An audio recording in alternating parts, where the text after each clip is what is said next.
জীবনে কোনো সিদ্ধান্ত নেওয়ার আগে একবার হলেও চোখ বন্ধ করে নিজের মনকে জিজ্ঞাসা করো, কারণ মুখ মিথ্যে বললেও মন কখনোই মিথ্যে বলে না।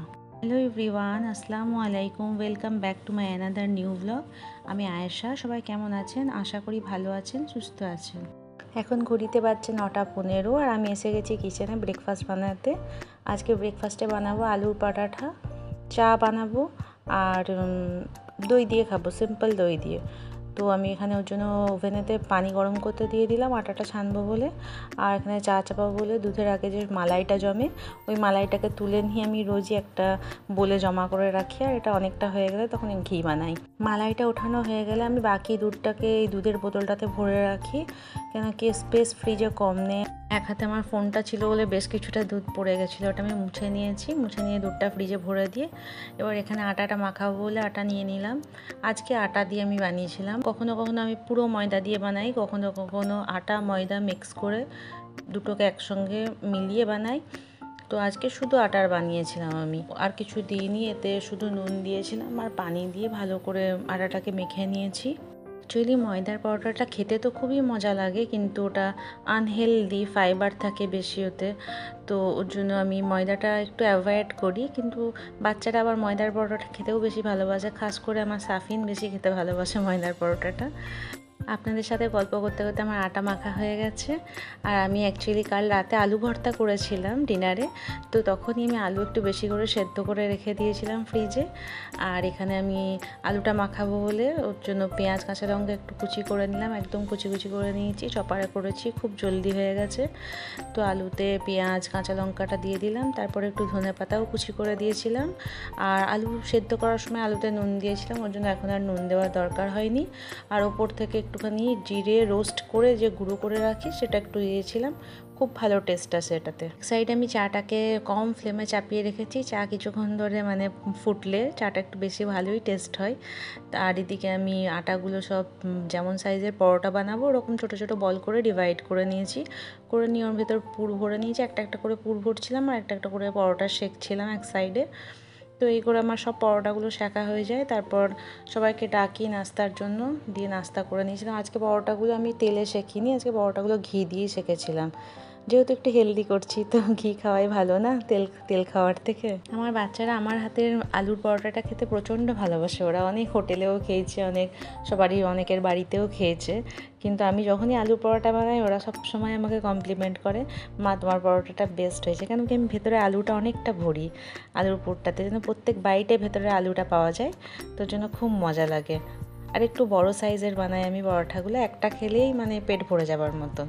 আপনারা যদি আমার ভিডিওটা এত দূর অবধি দেখে নিয়েছেন তাহলে প্লিজ একটা লাইক করবেন, কারণ আপনাদের এই একটা লাইক আমাকে নেক্সট ভিডিও বানানোর জন্য অনেক মোটিভেট করে। আমি টোটাল এখানে পরোটা বানিয়েছিলাম 8টা মতন, আমার তো একটা খেয়েই পেট ভরে গেছে।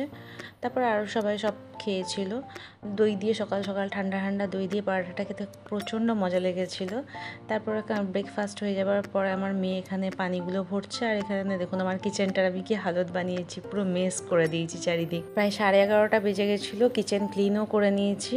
আমি আসলে নর্মালি যখন খাবার বানাই তখন এত নোংরা হয় না কিচেন, কিন্তু যখন ভিডিও শ্যুট করতে করতে বানাই না তখন প্রচণ্ড নোংরা হয়ে যায়, কেন কি দুদিক একসঙ্গে ম্যানেজ করতে হয়। তারপর আমার এখানে বুয়া এসেছিলো, বাসনগুলো ধুয়ে নিচ্ছিলো, আর আমি এখানে ব্রেকফাস্টের টেবিলটাও মুছে নিচ্ছিলাম ভালো করে। যদি আমার ভিডিও দেখে আপনাদের মনে হয় যে কিছু নতুন কিছু শিখতে পারছেন বা ভালো লাগছে দেখতে, তাহলে আপনাদের নিজেদের ফ্রেন্ডদের মধ্যে বা রিলেটিভদের মধ্যে শেয়ার করতে পারেন। আর যদি কিছু আমাকে বলার থাকে তাহলে কমেন্ট বক্সের মাধ্যমে আমাকে বলতে পারেন, আমি অবশ্যই আপনাদেরকে রিপ্লাই দেবো।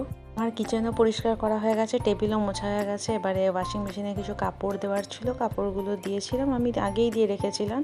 এখন শুধু ডিটারজেন্টটা ঢেলে দিয়ে মেশিনটা অন করে দেবো। আচ্ছা, এটা কি আমার সাথেই শুধু হয় না আপনাদের সাথেও হয়? রোজই কাপড় কাচ্ছি কিন্তু রোজই দেখছি যে লন্ড্রি বাস্কেট, অত বড় লন্ড্রি বাস্কেট পুরোটাই ভর্তি হয়ে যাচ্ছে। মানে কোনো একদিন এরকম যায় না যে কাপড় কাচবো না। আজকে আমার মেয়ে নিজের রুমটাও রোজ নিজেই পরিষ্কার করে নেয়, আর তার সাথে আমার শ্বশুরের রুমটাও আজকে ওই পরিষ্কার করে নিয়েছে। আর আমার রুমটা এরকম মেস হয়ে পড়ে আছে। আমার বেডশিট চেঞ্জ করার ছিল, বেডশিটটা চেঞ্জ করে নিয়েছি, নিয়ে নতুন বেডশিট বিছিয়ে নিয়েছি। এই বেডশিটটা আমার খুব পছন্দ, এটা আমাকে আমার মা দিয়েছিল। এরপরে এখানে বোয়ার বাসনগুলো ধোয়া হয়ে গেছিলো, বেশ অনেকক্ষণই ধোয়া হয়ে গেছিলো। ওই দিকের ঘরগুলোতে ঝাড়ু করছিল, তো বাসনগুলো শুকিয়েও গেছিলো। এবার আমি ফাটাফাট এগুলোকে গুছিয়ে নিচ্ছি, সব যেটা যেখানে রাখার। সকালে ব্রেকফাস্ট থেকে শুরু করে দুপুরে লাঞ্চ বানিয়ে গোসল করে নামাজ পড়ে খাবার খেয়ে উঠতে উঠতে 3টে সাড়ে 3টে কী করে বেঁচে যায় মানে কিছু বুঝতে পারি না। আপনাদের সাথেও কি এরকম হয় না? এটা শুধু আমার সাথেই হয়? কমেন্ট বক্সে জানাবেন তো। এর পিছনের কিছুটা কারণ আমার মনে হয়, কেন কি আমাদের সকালটা একটু লেট হয়, 8:30, কোনো দিন 9টা, কোনো দিন 9:30টাও হয়ে যায়। যেদিন একটু শরীরটা খারাপ লাগে সেদিন একটু দেরি করেই উঠি, আর যেদিন একটু জলদি করে উঠতে মন যায় সেদিন জলদি উঠে যায়। জলদি ওঠা আমাদের 8:30, তো ওর জন্যই আমার মনে হয় আমাদের একটু লেট হয়। আপনাদের সাথে গল্প করতে করতে আমার সব বাসন গোছানো হয়ে গেছে।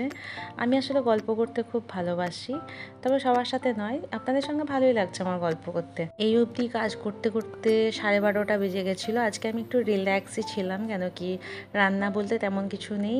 আমি কাল রাতে আমার শ্বশুরমশাই মানে আব্বাকে জিজ্ঞেস করে নিয়েছিলাম যে স্যালাড খাবেন নাকি, কেন কি আমার বাচ্চাদের, আমার হাজব্যান্ডের প্রবলেম নেই, আমরা সবাই খেয়ে নেবো, ভালোবাসি খেতে। কিন্তু আব্বাকে নিয়ে একটুখানি আমি টেনশানে ছিলাম, তো আব্বা বলেছিলেন যে হ্যাঁ খাবেন, উনিও খাবেন। তো আমি আজকে স্যালাডই করেছিলাম, ছোলা দিয়ে আর টোফু দিয়েছিলাম, পনির দিয়েছিলাম, আর সমস্ত ভেজিটেবল দিয়েছিলাম। আমি আগের দিন শেয়ার করেছি আর একদিন এই স্যালাডটা, আপনারা ওখানে দেখে নিতে পারেন। সেই দিন আমি চিকেন দিয়েছিলাম, আর আজকে আমি টোফু আর পনির দিয়েছি। খুব টেস্টি লেগেছে খেতে, সবারই খুব ভালো লেগেছে। সাথে গরমকাল একটু আম কেটেছিলাম। পর দুপুরবেলায় খেয়ে দিয়ে রুমে চলে গেছিলাম রেস্ট নিতে। অনেকক্ষণ বাদ একটু ঠান্ডাতে যেতে পারি, খুব আরাম লাগে। তো দুপুরবেলাতে আমি আর কিচ্ছু করি না, দুপুর থেকে সন্ধে অবধি শুধু এডিটিং করি। ও তোমার খালি রোজ রোজ কফি খাওয়া, বাবা বাবা, আমাকেও একটু বানিয়ে দিতে পারতে না? কেউ নেই, শুধু শুধু টিভি চলছে, পাখা চলছে, লাইট জ্বলছে, সব জ্বলছে। এই বাচ্চাগুলোকে আমি শুধরাতে পারবো না।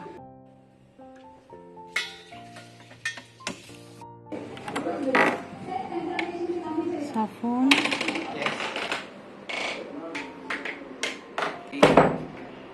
একটু কাপড়গুলো মেলে দে না, এটা সারাদিন কাজ করতে করতে থকে গেছি। এরপরে ডিনার করে নিয়েছিলাম। ডিনারে আজকে রুটি, হাত রুটি বাইরে থেকে আনিয়েছিলাম, আর মগজ ভাজা করেছিলাম, আর আলুর তরকারি করেছিলাম, আর একটু পেঁয়াজ কেটেছিলাম। ব্যাস এই সিম্পল ডিনার দিয়ে আমরা সবাই ডিনার করে নিলাম। রাত হয়ে গেছে, এবার সব জানলাগুলো লাগিয়ে দিই।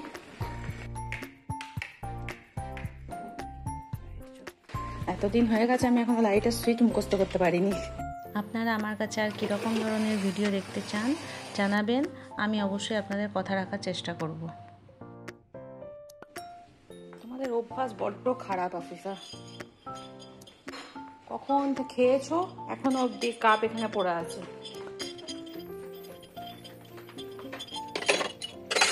চলো আল্লাহ হাফিজ। এবার আমি ব্যাগ প্যাক করি, সব কাজ হয়ে গেছে, ব্যাগ প্যাক বাকি আছে। সাফিন এখানে পড়ে গেছে, সব বইপত্র ছড়িয়ে ছিটিয়ে দিয়ে চলে গেছে। এই ছেলেটাকে নিয়ে আমি পেরে উঠছি না, এত শেখায় কিন্তু কোনো মতেই না, ইনি ছড়িয়ে ছিটিয়ে চলে যাবে।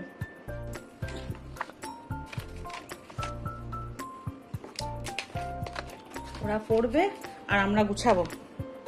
ছোট থেকে সেই গুছিয়ে এখনো গুছানো শেষ হচ্ছে না আমাদের, কবে শিখবে কে জানে।